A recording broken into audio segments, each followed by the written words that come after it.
जहां एक तरफ भारत के प्रधानमंत्री नरेंद्र मोदी जी 14 जुलाई को फ्रांस की बेस्टल डे परेड में बतौर चीफ गेस्ट के रूप में शामिल हुए, वहीं दूसरी तरफ मोदी जी पेरिस में एफिल टावर को देखने भी जाएंगे। यह पहला मौका नहीं है कि जब कोई भारत का प्रधानमंत्री एफिल टावर देखने जा रहे हैं, जबकि मोदी जी से पहले साल 1985 में यानी 1985 में तत्कालीन प्राइम मिनिस्टर राजीव गांधी भी फ्रांस के दौरे के दौरान पेरिस में एफिल टावर को देखने गए थे और उन्होंने एफिल टावर पर भारतीय जो तिरंगा था, भारतीय ध्वज तिरंगा को भी फहराया था। और उस समय फ्रांस के जो राष्ट्रपति थे वो थे फ्रैंकोइस मिटलैंड को उन्होंने एक हाथी का बच्चा गिफ्ट के तौर पर दिया था, जो राजीव गांधी भारत से लेकर गए थे। और ये जो एफिल टावर है वह पेरिस की शान कहे जाने वाले एफिल टावर का निर्माण 134 साल पहले यानी कि 1889 में यह बनाया गया था। 330 मीटर लंबे इस एफिल टावर को बनाने में लगभग 70 लाख किलो टन लोहे का इस्तेमाल हुआ था और इस एफिल टावर को 300 मजदूरों ने 2 साल 2 महीने और 5 दिन की कड़ी मेहनत के बाद इस भव्य ढांचे को तैयार किया था। तो आज का हमारा वीडियो इसी पर आधारित है। आज की वीडियो में हम जानेंगे एफिल टावर की पूरी कहानी कि कैसे एफिल टावर में जो पैसा इस्तेमाल हुआ है, यानी एफिल टावर के लिए जो फंड मिला है वह एक गुलाम देश हैती है, उसके पैसों का इस्तेमाल करके बनाया गया। और साथ ही में हम ये भी देखेंगे आज की वीडियो में कि हिटलर ने इसे तोड़ने की कोशिश क्यों की थी और कैसे वो नाकामयाब रहा। तो पहले हम हिटलर जो एफिल टावर है उसके निर्माण की कहानी को जान लेते हैं। तो साल 1886 की बात है कि जब एक मेले आयोजित कराने वाली कंपनी हुआ करती थी जिसका नाम था एक्सपोजिशन यूनिवर्सल, उसने 3 साल बाद पेरिस में एक मेले के आयोजन का ऐलान किया। उस कंपनी ने कहा कि फ्रांसीसी क्रांति के 100 साल बाद यानी कि 1889 में एक मेले का आयोजन किया जाएगा और इस मेले की एंट्री के लिए एक गेट बनाया जाना था और उसी गेट की डिज़ाइन बनाने के लिए एक कंपटीशन कराया गया और इस कंपटीशन में 100 से ज़्यादा लोगों ने अपनी डिज़ाइन को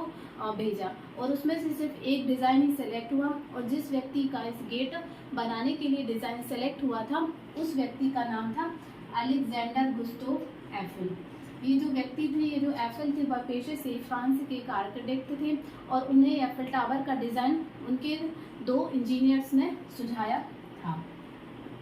जो एफिल टावर है उसकी शान कहे जाने वाले इस एफिल टावर को 1887 में सन 1887 में इसको बनाने का निर्माण बनाने का कार्य प्रारंभ कर दिया गया था। और दिलचस्प बात यह है कि जो पेरिस के लोग अपनी एफिल टावर को पेरिस के लोग अपनी शान समझते हैं और उसी एफिल टावर को वहीं के लोगों ने यानी पेरिस के लोगों ने ही उस ढांचे यानी उस गेट को बनाने के लिए प्रदर्शन किया था, मतलब कि इसी टावर के खिलाफ प्रदर्शन किया था। प्रदर्शनकारियों का मानना था कि इस ढांचे के निर्माण के बाद उनके शहर की जो खूबसूरती है उसको खूबसूरती बिगड़ जाएगी, लेकिन उनके प्रदर्शन के बावजूद भी ये टावर बना और साल 1930 तक दुनिया का सबसे बड़ा ढांचा का श्रेय भी एफिल टावर को जाता था। तो ये थी निर्माण की कहानी कि कैसे पहले गेट का निर्माण किया गया और उसी को बाद में एफिल टावर कहा जाने लगा। अब हम जानते हैं कि गुलाम देश हैती के पैसे से बना था ये एफिल टावर,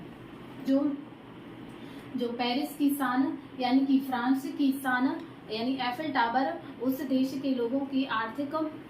पैसों का मतलब आर्थिक मेहनत का नतीजा नहीं बल्कि कैरिबियाई सागर स्थित देश हैती के लोगों का आर्थिक शोषण का नतीजा है ये एफिल टावर जो बना था वो। यहाँ के लोगों ने मतलब जो फ्रांसीसी थे वह हैती के लोगों से गन्ने के खेतों में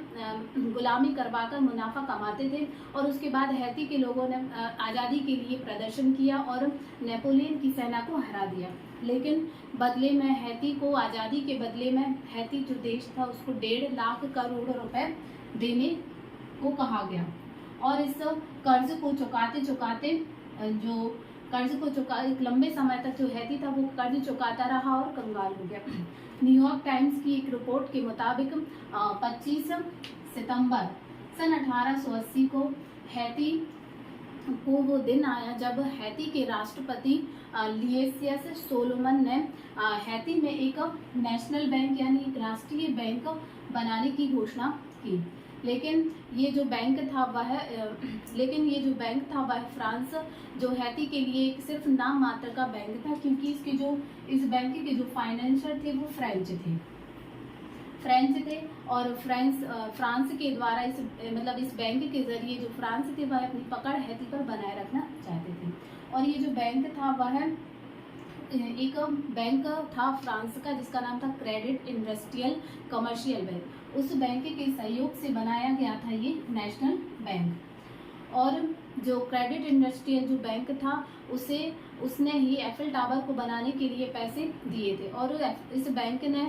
हैती से जो पैसे कमाए थे वो पैसे ही इस टावर को बनाने के लिए दिए थे, यानी एफिल टावर को बनाने के लिए पैसा इसी बैंक से मिला था। तो जहां एक तरफ फ्रांस में एफिल टावर बन रहा था, उसका निर्माण किया जा रहा था, तो वहीं दूसरी तरफ हैती जो था वह फंड की कमी के कारण अपने लोगों के लिए भी अस्पताल एवं स्कूल नहीं बनवा पा रहा था। तो ये थी कि कैसे एक गुलाम देश हैती के पैसों से एफिल टावर का निर्माण किया गया। अब हम जान लेते हैं, अब हम एक स्टोरी और जानेंगे जिसमें हिटलर ने इस एफिल टावर को तोड़ने की कोशिश की। तो सन 14 जून सन 1940 को द्वितीय विश्व युद्ध, यानी उस समय द्वितीय विश्व युद्ध चल रहा था 1940 से 1944 तक। तो द्वितीय विश्व युद्ध के दौरान जब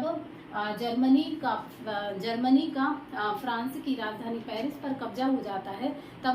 जो हिटलर था वह खुद जाता है पेरिस में और वह पेरिस समेत एफिल टावर समेत कई मशहूर जगहों का दौरा करता है, लेकिन वह एफिल टावर के ऊपर नहीं जा पाता है क्योंकि जो फ्रांसीसी थे उन्होंने एफिल टावर की जो लिफ्ट की जो केबल थी उसको काट दिया था, ताकि जो नाजी सेना है, यानी जो जर्मनी की सेना थी, हिटलर की सेना थी, उसको नाजी सेना बोला जाता था कि ताकि नाजी सेना जो थी वो इस एफिल टावर के ऊपर ना जा सके और अपना झंडा फहराने के लिए वह सीढ़ियां चढ़ने के लिए मजबूर होना पड़े। और हिटलर जो था वह नहीं जा पाया था। होलोकास्ट इंसाइक्लोपीडिया के मुताबिक जो हिटलर था वह फ्रेंच कलाकृतियों और ढांचों को काफ़ी पसंद करता था और साल 1944 में साल 1944 की बात है जब जो जर्मनी था वह जंग हारने लगता है, तो जो हिटलर था वह अपनी सेना को आदेश देता है कि फ्रांस को, यानी फ्रांस की राजधानी पेरिस को पूरी तरीके से तबाह कर दिया जाए, बर्बाद कर दिया जाए। तब जर्मनी की सेना विस्फोटक फ्रांस को राजधानी पेरिस को बर्बाद करने के लिए विस्फोटक एवं माइंस लगाने की कोशिश करती है, लेकिन ऐसा हो पाता उसी से पहले फ्रांस में मित्र देशों की सेना पहुंच जाती है और उनकी मदद से जो हिटलर नाजी सेना इस अपने मकसद को कामयाब करने में असफल रहती है। तो ये था पूरे एफिल टावर की कहानी। आज हमने जाना कि एफिल टावर को कैसे बनाया गया, किसके फंड से बनाया गया और हिटलर की क्या स्टोरी थी इसके पीछे। तो थैंक यू।